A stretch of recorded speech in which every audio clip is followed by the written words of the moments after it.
अस्सलाम वालेकुम। वालेकुम अस्सलाम। तशरीफ रखो। ओए उठ पाओ तो हाँ।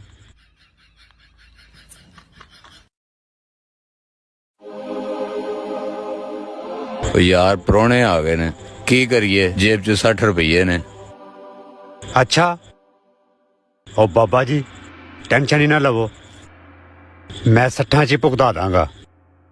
अच्छा ओ किवें? ओ मेरे ते छड्डो बाबा जी तुसी। ध्यान नाल यार इज्जत रखी फिर।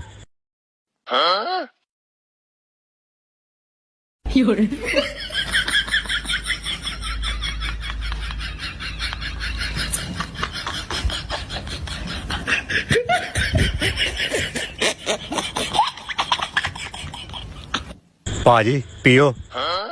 दिमाग तो ठीक है ना तेरा? अजीब बंदा है। भाजी तुसी पियो। कुछ शर्म कर रहे। ओ भाजी बोतलों च की पे जे? आंडे च बड़ी ताकत होंदी जे, फड़ो पियो। अच्छा मेरे च अगे ताकत घट समझना है। उठ चलिए एठे तुम मेहमानवाज।